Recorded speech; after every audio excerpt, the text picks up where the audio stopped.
का पालन, आचार संहिता का पालन। माँ को प्रणाम करते हैं, पिता को प्रणाम करते, गुरुदेव को जाकर वंदन करते, नमन करते। मातृदेवो भव, पितृदेवो भव, आचार्य देवो भव। ये चरित्र है बंधु, भगवान करके दिखा रहे। मैं जो कर रहा हूं वो करिए, चरित्र करके बताया जाता है। और मेरी व्यासपीठ ये बहुत आग्रह से निवेदन कर रही है, जिन्होंने अपने माता पिता का आशीर्वाद ले लिया उनको दुनिया में फिर किसी दूसरे आशीर्वाद की आवश्यकता रहती ही नहीं है, प्रश्न ही नहीं है। और एक दिन मैंने बोला था, आशीर्वाद की टोंटियां 3 जगह हैं, 3 का अमृत निकलता है। माँ के चरणों से आशीर्वाद निकलता है, पिता के चरणों से आशीर्वाद निकलता है और गुरुदेव के चरणों से आशीर्वाद निकलता है। 3 जगह से आशीर्वाद निकला करता है। और जिन्होंने अपने आचरण से, व्यवहार से माता पिता को प्रसन्न कर लिया, माता पिता का आशीर्वाद ले लिया, फिर दुनिया में उनको कहीं आशीर्वाद मांगने की आवश्यकता नहीं। जिन माता पिता की सेवा की, तिल तीर्थ धाम कियो न क्यों। हमारे महात्मा जन कहते हैं कि जिन्होंने माता पिता को प्रसन्न कर लिया उनको कई तीर्थ पर भी जाने की आवश्यकता नहीं। सारी दुनिया के तीर्थ ऐसे बेटे की देहली पर निवास करते हैं। पुंडरीक के द्वार पर भगवान विठ्ठलनाथ आकर खड़े, आज तक खड़े, केवल माता पिता की सेवा के वशी में। और जिन्होंने अपने माता पिता को रुलाया है, माता पिता को फटकारते हैं, अपमानित करते हैं, मंदिरों में जाकर माथा टेकते हैं, भगवान का खून खोल जाता है देखते हैं। जीवित देवी देवता को रुला रहा है, अपमानित कर रहा है और पत्थर की मूर्ति से नाक रगड़ रहा है, खबरदार निकल यहां से। भगवान बात नहीं, जीवित को रुलाते और पत्थर को मनाने की कोशिश करते। पत्थर कैसे आशीर्वाद देगा? इसलिए ये मेरा बड़ा लंबा विषय, इस पर मैं इस समय नहीं जाऊंगा। मैं नहीं कहता कि आप माता पिता के पैर दबाइए, उनके बिस्तर की चादर बदलिए, मैं नहीं कहता आप बहुत बड़े आदमी हैं, आप नौकर चाकर रख सकते हैं। मेरा एक ही आग्रह है, उनको फटकारिए मत, उनको रुलाइए मत, मुंह बिगाड़कर उनसे बोलिए मत, और कम से कम माँ को तो कभी भी मत बोलिए। जो बेटा माँ को रुलाता है, भगवान ऐसे बेटे से मुंह फेर कर खड़े हो जाते हैं, मुंह नहीं देखते। माँ जैसी वस्तु तो विधाता ने दूसरी सृष्टि में बनाई ही नहीं है।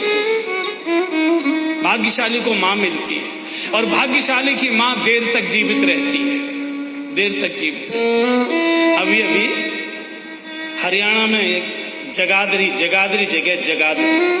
एक परिवार में मेरा जाना आना है। तो 3 भाई हैं, उनका बंटवारा हुआ।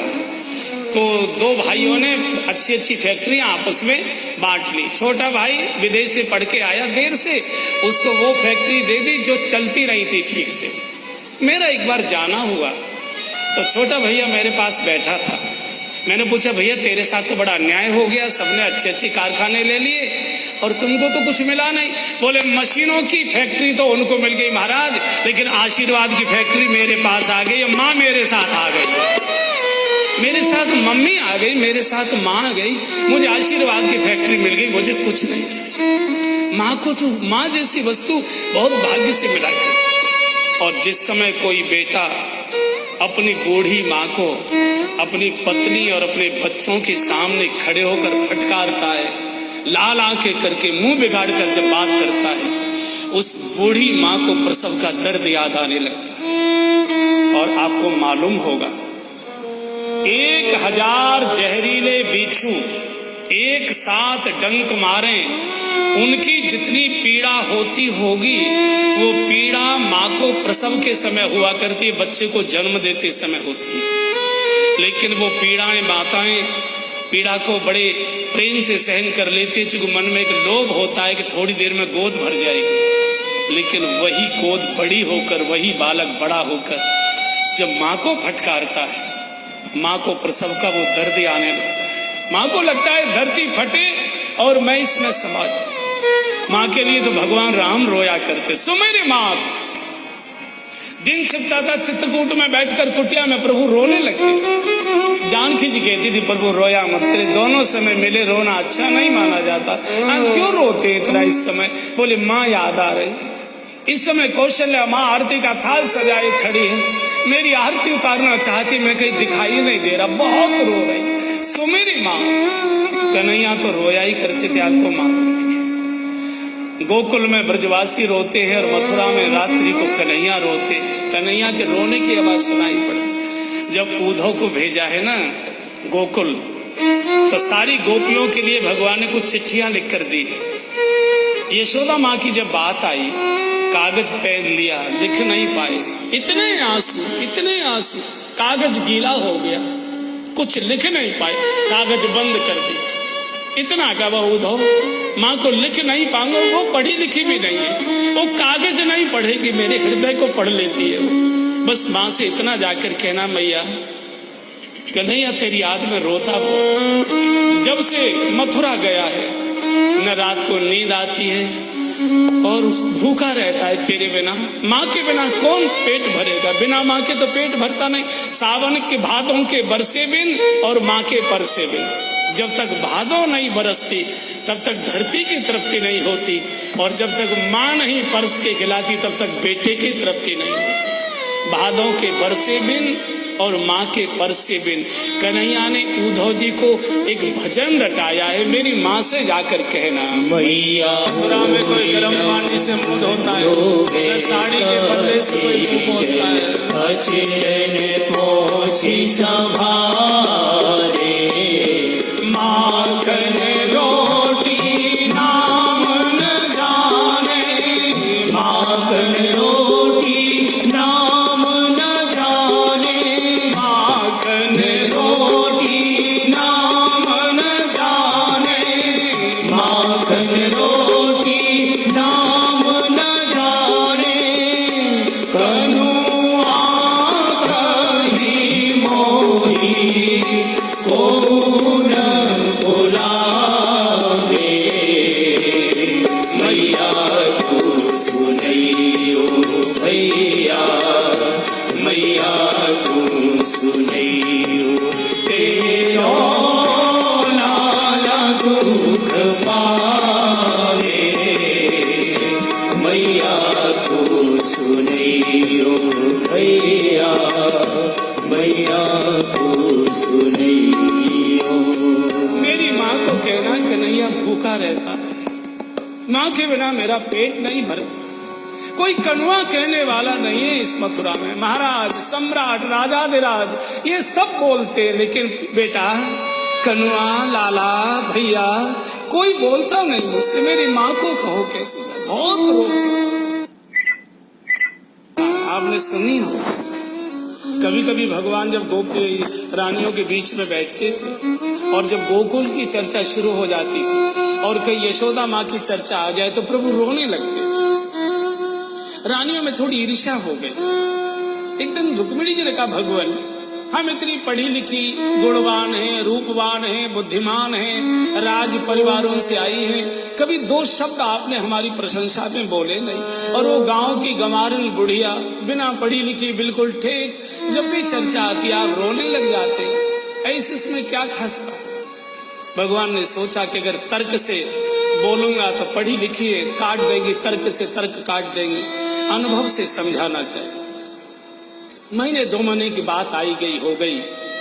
एक दिन भगवान सो के प्रातःकाल उठे, आंगन में बैठे थे, रानियां भी पास में बैठी। तो भगवान ने रुक्मिणी जी से कहा, रुक्मिणी जी रात हमको दूध नहीं दिया गया पीने के लिए, हम बिना दूध पिए सो गए। रुक्मिणी जी ने कहा, भगवान दूध का गिलास लेकर तो मैं गई थी, लेकिन मैंने देखा बहुत गहरी नींद में सो रहे थे, तो मैंने जगाना उचित नहीं समझा, मैं गिलास को वापस लौटा।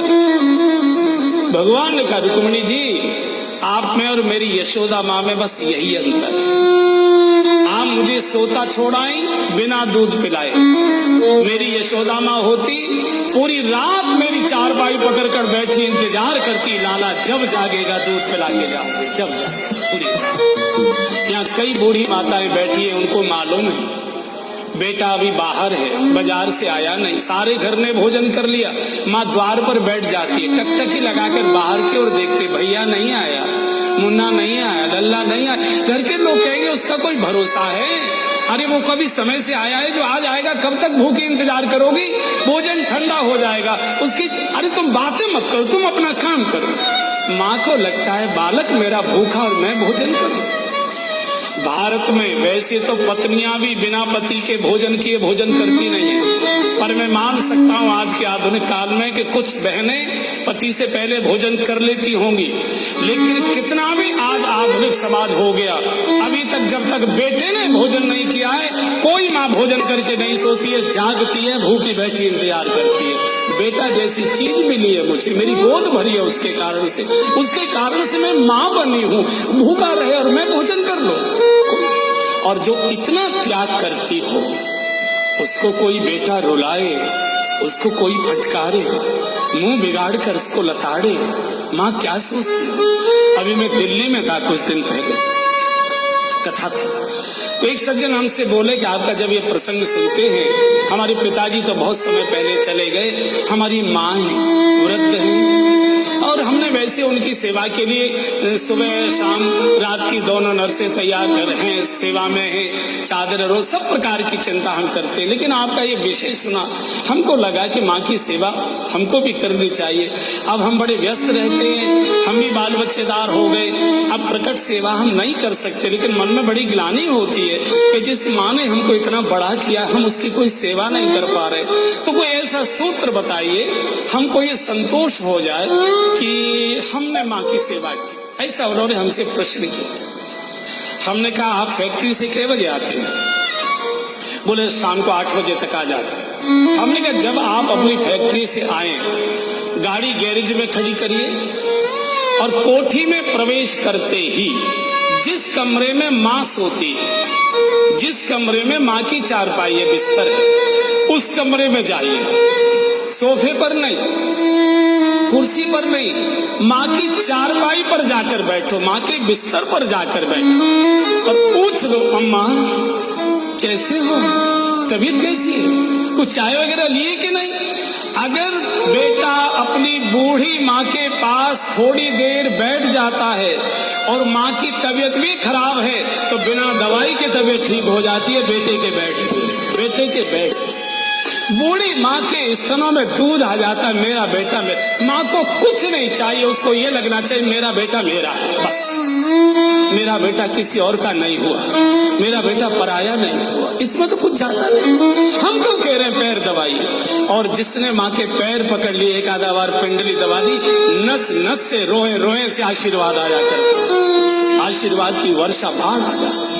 एक बार चौपाई काल प्रातः काल उठी के रघुनाथा, प्रातः काल उठी के रघुनाथा, प्रातः काल उठी के रघुनाथा, प्रातः पिता गुरुनाथ। प्रभु बिल्कुल बचपन से मर्यादा का पालन करते। अब गोस्वामी जी कहते हैं